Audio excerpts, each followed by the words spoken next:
S'arranger à l'amiable. En français, lorsque l'on dit que l'on s'arrange à l'amiable avec quelqu'un, cela signifie que l'on s'arrange directement, donc avec cette personne, sans par exemple passer par la police ou par d'autres services officiels, par exemple. On peut s'arranger à l'amiable dans le cas d'un contrat de location, d'un bail, comme par exemple lors du dialogue précédent, lorsque Adrien s'est arrangé avec sa propriétaire. On a vu que Adrien n'allait pas respecter son bail, il n'allait pas respecter le préavis de son bail. Il s'est donc arrangé avec sa propriétaire pour éviter donc de passer par des voies plus officielles, plus contraignantes. Ils se sont arrangés tous les deux directement ensemble. Ils se sont arrangés à l'amiable. Lors d'un accident, par exemple, si on a un accident de voiture avec quelqu'un d'autre et que l'on ne veut pas appeler la police, que l'on sait que l'on peut s'arranger directement avec cette personne, on peut s'arranger à l'amiable. On peut s'arranger à l'amiable, c'est-à-dire s'arranger directement avec la personne avec laquelle on a eu un accident. S'arranger à l'amiable. Dans le dialogue précédent, nous avons vu que Adrien, dans son ancien appartement, l'appartement qu'il espère déménager, il espère quitter cet appartement, eh bien, nous avons vu qu'il avait des fuites dans le robinet de sa cuisine. Eh bien, en France, lorsque l'on a des fuites, lorsque l'on a des problèmes d'eau dans son appartement, lorsque l'on a des problèmes avec les tuyaux, on doit appeler un plombier. Un plombier est donc la personne qui va s'occuper de notre plomberie. La plomberie, ce que l'on appelle la plomberie, c'est l'ensemble des tuyaux qu'il y a dans notre logement, dans notre maison ou dans notre appartement. Donc si l'on a un problème avec son robinet, par exemple si on a des fuites, eh bien on devra appeler un plombier pour que ce plombier vienne réparer nos tuyaux, viennent réparer le robinet. Par exemple, lorsque l'on a une panne avec des équipements, une panne, c'est-à-dire notre équipement, par exemple, des équipements de notre cuisine, des équipements de notre cuisine tombent en panne, tomber en panne, c'est-à-dire quand un équipement a une panne, on dit qu'il tombe en panne. Eh bien, lorsque l'un de nos équipements a une panne, on peut également appeler quelqu'un, un spécialiste donc de cet équipement pour qu'il vienne réparer, notre équipement. Réparer, c'est-à-dire changer les pièces, par exemple les pièces de l'équipement qui ne marchent plus, faire en sorte que cet équipement fonctionne, marche à nouveau, le réparer. Comme type d'équipement que l'on peut trouver dans une cuisine, on peut par exemple citer le frigo. Le frigo, c'est donc cet équipement qui sert à garder les produits au froid, les produits au frais. On appelle donc cela un frigo. Par exemple, lorsque l'on achète des yaourts, qu'on achète du lait, on doit mettre le lait dans le frigo après que l'on ait ouvert donc la bouteille. On la met dans le frigo pour la garder au froid. Le frigo. On peut également trouver un congélateur dans une cuisine. Un congélateur, c'est un équipement, une machine si l'on veut, qui garde les produits au froid, mais vraiment les produits encore plus froids, c'est-à-dire qui congèle, hein, qui gèle, on a vu déjà dans des leçons précédentes, hein, le verbe geler, le gel, hein, eh bien le congélateur gèle les produits, hein, pour que ces produits puissent être conservés longtemps. Par exemple, si l'on achète de la viande que l'on veut garder pendant longtemps, eh bien on doit congeler, hein, on doit geler cette viande pour qu'elle reste bonne à manger. Hein. Pour que cette viande reste bonne à manger, on doit la conserver vraiment dans des températures très froides. Donc pour que cette viande soit gelée, on doit donc la mettre dans un congélateur. Dans une cuisine, on pourrait également trouver un four. Hein, par exemple, un four, c'est l'équipement que l'on utilise, hein, pour chauffer des plats. Lorsque je veux préparer un gratin, par exemple, lorsque je veux préparer un gratin, je mets donc les pommes de terre, un gratin de pommes de terre, je mets les pommes de terre, je mets de la crème, je mets du fromage râpé, et ensuite je mets au four, hein, je mets le plat dans le four pour que le plat se réchauffe, hein, pour cuire le plat. Un four. On pourrait également trouver dans une cuisine un micro-ondes. Un micro-ondes, c'est comme un four, c'est presque comme un four, sauf que ça marche avec des ondes. Hein. Ce sont des ondes qui vont chauffer, qui vont réchauffer nos plats. Hein. C'est pour cela que l'on appelle cet équipement un micro-ondes, car les plats sont réchauffés avec des ondes. On utilise principalement le micro-ondes pour faire réchauffer des plats. Dans une salle de bain, on peut trouver également différentes installations, différents équipements. On peut par exemple trouver une douche. Une douche, c'est donc cette installation, hein, que l'on utilise pour se doucher, c'est-à-dire pour faire couler de l'eau sur nous, hein, pour se laver. Hein. Une douche, on utilise une douche pour se doucher, pour se laver. Dans une salle de bain, on peut également trouver des toilettes. Hein. On pourra également trouver un lavabo. Hein. Une douche, des toilettes, un lavabo sont trois sortes de choses, d'équipements que l'on peut trouver dans une salle de bain. On a donc expliqué que lorsque des équipements tombaient en panne, hein, lorsque l'on avait une panne, lorsqu'un équipement ne marchait pas bien, il fallait le réparer. En d'autres mots, donc, lorsque quelque chose n'est pas en bon état, on peut le réparer. On peut également dire qu'il faut remettre en état cet équipement ou cette chose qui n'est pas en bon état. Donc tout simplement, lorsque quelque chose n'est pas en bon état, on peut le remettre en état. Hein, le remettre en état. En quelque sorte, le réparer. Lorsque quelque chose n'est pas en bon état, c'est généralement que cette chose n'est pas neuve. Hein.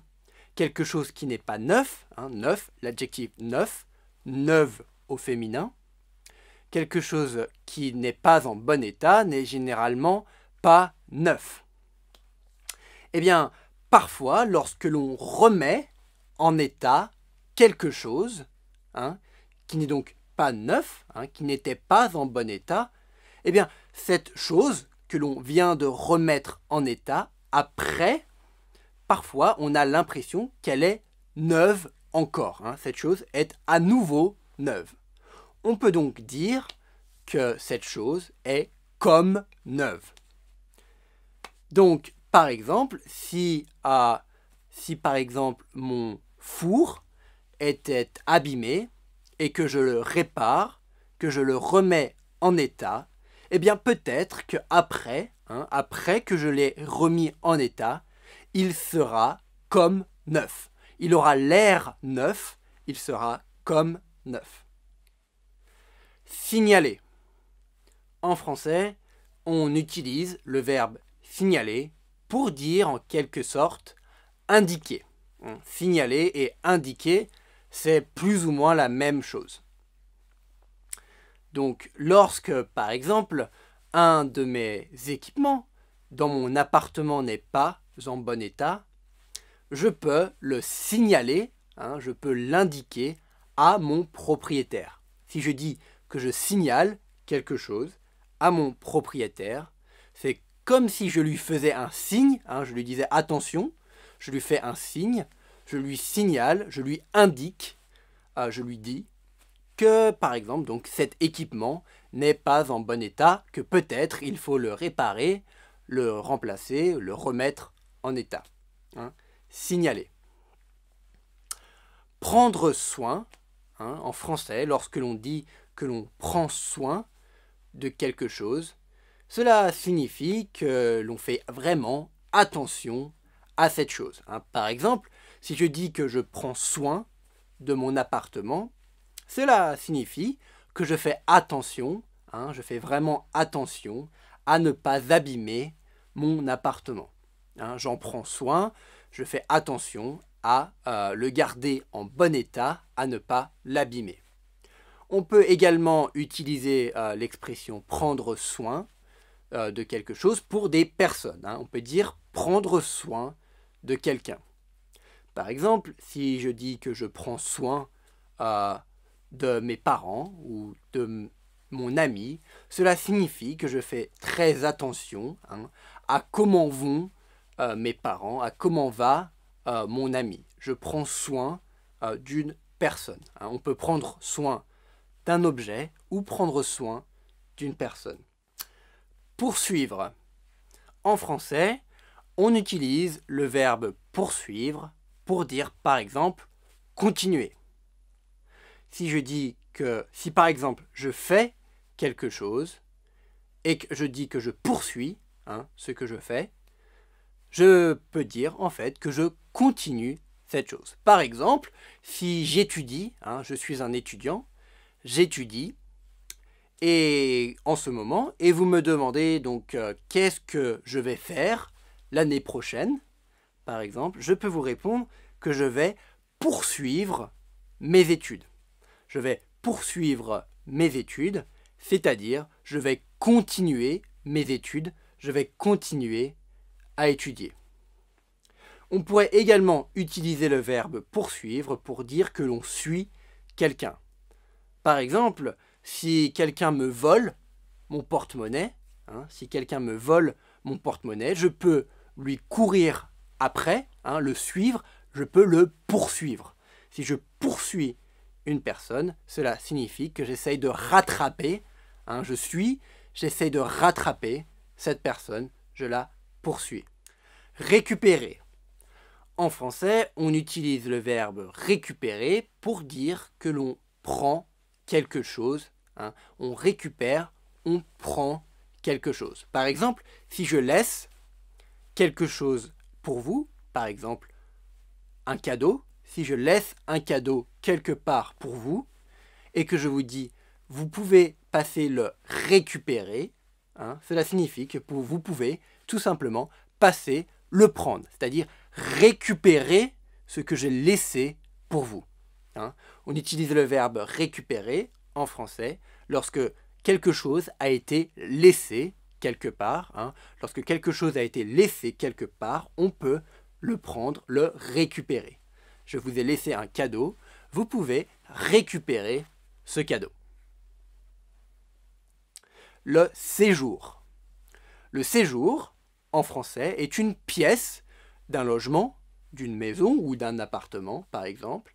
Le séjour est donc une pièce, est presque, on pourrait dire, la pièce principale. Le séjour, c'est la pièce où on passe du temps, où on séjourne. On appelle ça le séjour. Des clés. Les clés, ce que l'on appelle les clés, en français, c'est cet objet dont on a besoin pour ouvrir quelque chose. Par exemple, la porte de sa maison, la porte de son appartement, la porte de son logement. Si je veux rentrer chez moi, pour ouvrir la porte, j'aurai donc besoin de mes clés. Hein. Si j'ai fermé ma porte à clé, lorsque je dis j'ai fermé ma porte à clé, cela signifie que j'ai fermé la porte de chez moi avec mes clés. Donc pour ouvrir cette porte, j'aurai besoin de mes clés. Pour ouvrir une porte qui a été fermée à clé, il faudra évidemment les clés de cette porte. Dans un immeuble en ville, généralement, chaque locataire de chaque appartement de l'immeuble a les clés de son appartement, a les clés de chez lui. Mais généralement, chaque immeuble dans les grandes villes ont un concierge ou une concierge si c'est une femme. Un concierge ou une concierge est une personne qui habite dans l'immeuble, qui occupe un appartement de l'immeuble, généralement au rez-de-chaussée, en bas de l'immeuble, et qui possède souvent un double des clés de chacun. Généralement, le concierge est là dans l'immeuble pour prendre soin de l'immeuble, pour être sûr, pour faire en sorte que tout se passe bien dans l'immeuble, que tout se passe bien pour les locataires. Et généralement, ce concierge a un double donc des clés de chaque appartement au cas où, en cas de besoin. C'est donc le concierge ou la concierge qui s'occupe des problèmes, qui s'occupe de l'immeuble dans une ville.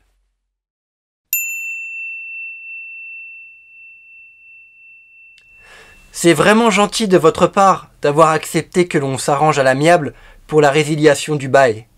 Il n'y a pas de quoi, monsieur. Je n'ai jamais eu de problème depuis que vous louez l'appartement. J'espère que je n'en aurai pas non plus avec le nouveau locataire. Je suis sûr que tout ira bien. Bon, alors voilà. Comme je vous le disais la dernière fois, je pense que tout est en bon état. Il y a juste ce problème de fuite avec le robinet de la cuisine. Oui, c'est vrai. J'ai déjà appelé le plombier. Il passera la semaine prochaine. Bon, on va commencer l'état des lieux par la cuisine, si vous voulez bien. Pas de problème. Tous les équipements de la cuisine fonctionnent correctement? Oui, j'ai eu une panne avec le frigo une fois, mais je l'ai fait réparer depuis. Autrement, je n'ai jamais eu de problème avec le congélateur, le four ou le micro-ondes. Ils fonctionnent tous correctement. Parfait. On va passer à la salle de bain. Pas de fuite à signaler? Non, les toilettes et le lavabo fonctionnent sans problème. J'ai aussi remis la douche en état il y a 4 mois. Elle est comme neuve. Très bien. Bon, écoutez. J'ai vu que le séjour était en bon état en passant. Le parquet est comme neuf.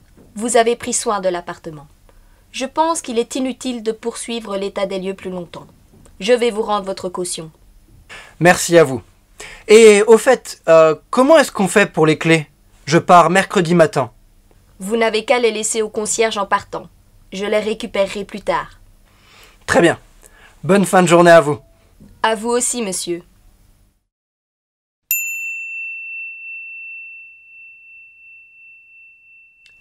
C'est vraiment gentil de votre part d'avoir accepté que l'on s'arrange à l'amiable pour la résiliation du bail. Il n'y a pas de quoi, monsieur. Je n'ai jamais eu de problème depuis que vous louez l'appartement. J'espère que je n'en aurai pas non plus avec le nouveau locataire. Je suis sûr que tout ira bien. Bon, alors voilà. Comme je vous le disais la dernière fois, je pense que tout est en bon état. Il y a juste ce problème de fuite avec le robinet de la cuisine. Oui, c'est vrai. J'ai déjà appelé le plombier. Il passera la semaine prochaine. Bon, on va commencer l'état des lieux par la cuisine, si vous voulez bien. Ici, dans ce dialogue numéro 2 de cette leçon numéro 12, Adrien discute donc avec sa propriétaire pendant l'état des lieux, pendant qu'Adrien et sa propriétaire font l'état des lieux dans l'appartement rue du Perret, qui est donc l'appartement dans lequel Adrien habitait.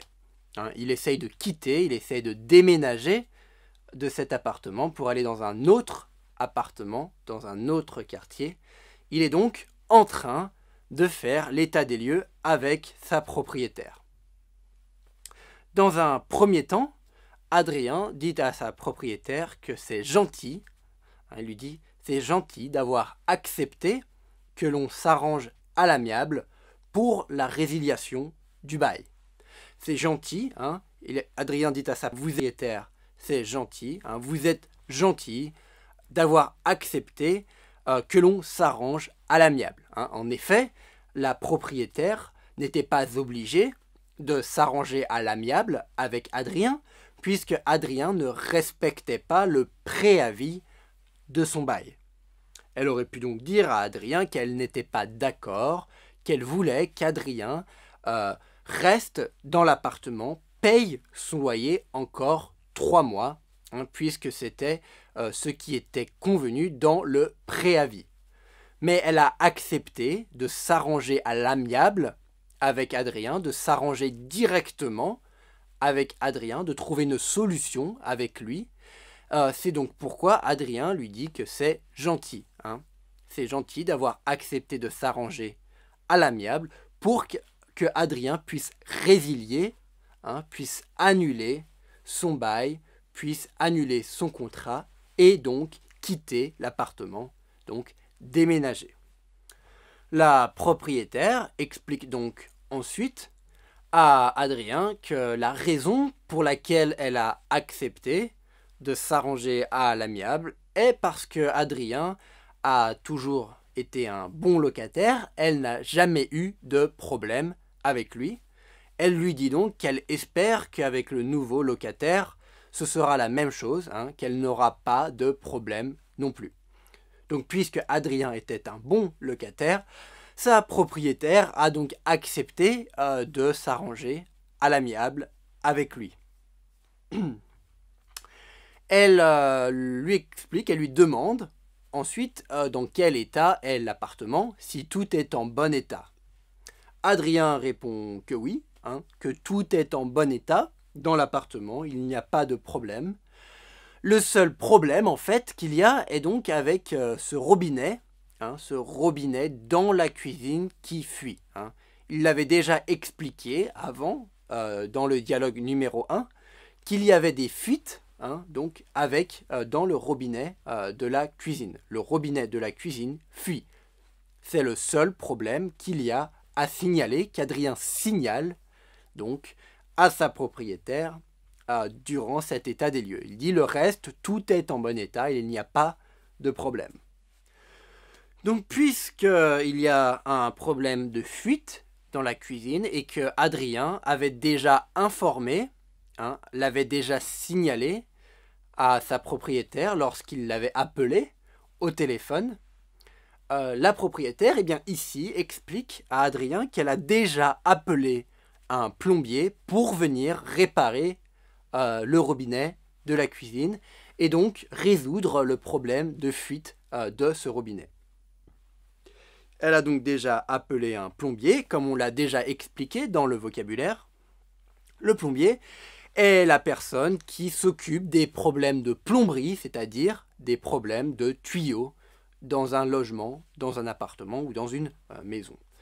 Le plombier va venir réparer les tuyaux, va venir réparer la plomberie. Et donc notamment le robinet de la cuisine de l'appartement rue Dupéré qui fuit. Enfin, après que la propriétaire ait expliqué à Adrien que le plombier viendra, donc la semaine prochaine, elle lui dit nous allons commencer par la cuisine, si vous voulez bien. C'est-à-dire, si Adrien est d'accord, ils vont commencer l'état des lieux, puisque c'est la raison pour laquelle la propriétaire est en ce moment avec Adrien dans l'appartement. C'est pour faire l'état des lieux, pour vérifier que tout est en bon état dans l'appartement. Eh bien, elle lui dit, nous allons commencer l'état des lieux par la cuisine, par vérifier que tout est en bon état dans la cuisine. Pas de problème. Tous les équipements de la cuisine fonctionnent correctement? Oui, j'ai eu une panne avec le frigo une fois, mais je l'ai fait réparer depuis. Autrement, je n'ai jamais eu de problème avec le congélateur, le four ou le micro-ondes. Ils fonctionnent tous correctement. Parfait. on va passer à la salle de bain. Pas de fuite à signaler? Non, les toilettes et le lavabo fonctionnent sans problème. J'ai aussi remis la douche en état il y a 4 mois. Elle est comme neuve.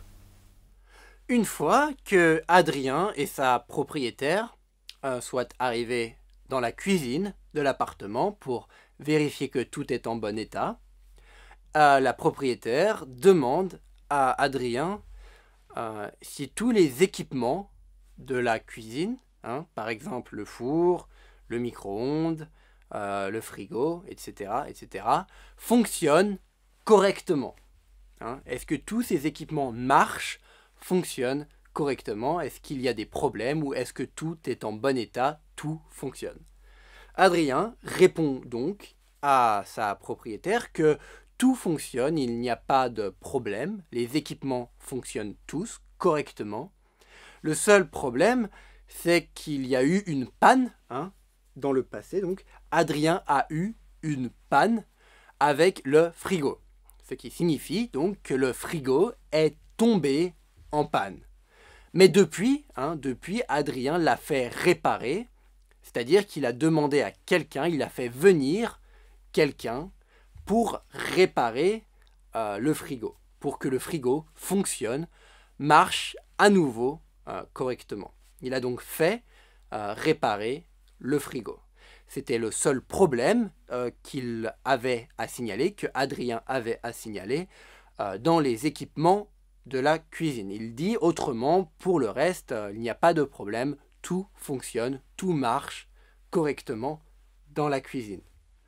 La propriétaire d'Adrien dit donc d'accord, et elle dit ensuite on va passer à la salle de bain. On va passer, c'est-à-dire on va continuer, on va poursuivre l'état des lieux, on va continuer l'état des lieux avec la salle de bain. On est donc en ce moment dans la cuisine, on va aller, on va passer à la salle de bain. On va poursuivre l'état des lieux avec la salle de bain.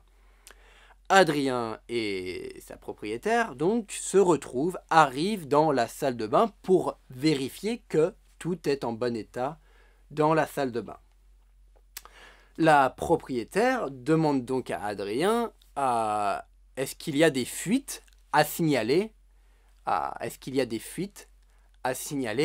dans la salle de bain. On se rappelle que Adrien avait dit à sa propriétaire que le robinet de la cuisine avait des fuites, que le robinet de la cuisine fuyait. Donc la propriétaire demande, et donc ici, dans la salle de bain, est-ce qu'il y a des fuites à signaler? Adrien lui répond que non, il n'y en a pas, il n'y a pas de problème, donc il n'y a pas de fuite, il n'y a pas de problème à signaler, c'est-à-dire je n'ai rien à vous signaler, je n'ai rien à vous indiquer, je n'ai rien à vous dire, puisqu'il n'y a pas de problème. Je n'ai pas de fuite à signaler, pas de problème à signaler dans la salle de bain. Adrien ajoute donc même que les toilettes, le lavabo marchent sans problème, il n'y a aucun problème pour les toilettes et le lavabo. Il ajoute d'ailleurs qu'il a remis la douche en état il y a 4 mois. C'est-à-dire qu'il y a 4 mois, Adrien a fait réparer, il a remis la douche en état, il l'a remise dans l'état où elle était avant, quand elle n'était pas abîmée, donc il l'a réparée, il l'a remise en état, et il ajoute que maintenant que j'ai remis cette douche en état, eh bien, elle est comme neuve. C'est comme si elle était nouvelle, c'est comme si elle était neuve, puisque je l'ai remis en état. Elle est comme neuve, la douche, après que je l'ai remis en état, est comme neuve. Donc, aucun problème à signaler dans la salle de bain. Très bien. Bon, écoutez, j'ai vu que le séjour était en bon état en passant. Le parquet est comme neuf, vous avez pris soin de l'appartement. Je pense qu'il est inutile de poursuivre l'état des lieux plus longtemps. Je vais vous rendre votre caution. Merci à vous. Et au fait, comment est-ce qu'on fait pour les clés? Je pars mercredi matin. Vous n'avez qu'à les laisser au concierge en partant. Je les récupérerai plus tard. Très bien. Bonne fin de journée à vous. À vous aussi, monsieur. Ensuite, ici, la propriétaire dit à Adrien, bon, écoutez, hein, j'ai vu que le séjour était en bon état en passant. C'est-à-dire quand elle est passée par le séjour, à travers le séjour, donc en passant, lorsqu'elle passait par là, lorsqu'elle est allée par exemple de la cuisine jusqu'à la salle de bain, donc en passant par le séjour, elle a vu que ce séjour était en bon état, hein, qu'il n'y avait donc aucun problème à signaler dans le séjour, que Adrien n'avait donc pas abîmé ce séjour. Il est en bon état, il n'y a aucun problème. La propriétaire ajoute d'ailleurs que le parquet est comme neuf, c'est-à-dire le parquet, le sol de l'appartement, qui est donc recouvert de parquet. Le parquet, comme on l'a déjà expliqué avant, c'est un type de sol que l'on peut mettre dans un logement qui est donc fait de bois. Mais donc le parquet de l'appartement est comme neuf, c'est comme s'il était neuf, donc il est en très bon état. La propriétaire dit donc, bon, le parquet est comme neuf, vous avez pris soin de l'appartement, vous avez pris soin, c'est-à-dire vous ne l'avez pas abîmé, vous avez fait très attention, rien n'est cassé, rien n'est abîmé, l'appartement est en très bon état, vous en avez vraiment pris soin, prendre soin de quelque chose. Adrien a pris soin de l'appartement, donc la propriétaire lui dit, écoutez, on ne va pas poursuivre, on ne va pas continuer, ça ne sert à rien de poursuivre, de continuer l'état des lieux plus longtemps, car je sais que l'appartement est en bon état, car je sais que vous êtes un bon locataire, que vous avez pris soin de l'appartement. On ne va donc pas poursuivre, on ne va donc pas continuer l'état des lieux plus longtemps, et la propriétaire explique alors à Adrien qu'elle va lui rendre sa caution. Elle lui dit, je vais vous rendre votre caution, je vais vous redonner l'argent que vous m'aviez donné lorsque vous aviez signé votre bail, au cas où vous abîmeriez, vous casseriez, vous ne prendriez pas soin de l'appartement. Mais Adrien en a pris soin, il a pris soin de l'appartement. Il n'a rien abîmé, il n'a rien cassé, donc la propriétaire dit qu'elle va lui rendre l'argent de la caution, qu'elle va, oui, tout simplement, lui rendre sa caution. Adrien est donc content, il est satisfait, il dit donc merci, il remercie sa propriétaire et il ajoute simplement comment est-ce qu'on peut faire, comment peut-on s'arranger pour les clés, puisque Adrien a toujours les clés de l'appartement, il doit les redonner à sa propriétaire, il doit lui redonner les clés lorsqu'il partira, lorsqu'il déménagera de l'appartement.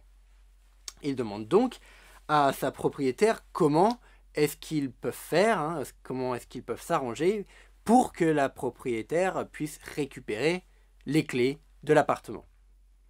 Eh bien, tout simplement, la propriétaire lui explique que lorsqu'il partira, lorsque Adrien déménagera de l'appartement, il devra tout simplement laisser, redonner les clés au concierge, à la personne qui s'occupe de l'immeuble dans lequel se trouve l'appartement, donc rue du Perret. La personne qui s'occupe de l'immeuble, il suffit qu'Adrien redonne à cette personne, au concierge, les clés de l'appartement. Et ensuite, comme l'explique la propriétaire, elle passera récupérer, reprendre les clés que Adrien a laissées au concierge. Après tout cela, Adrien souhaite une bonne fin de journée à sa propriétaire et la propriétaire d'Adrien fait de même.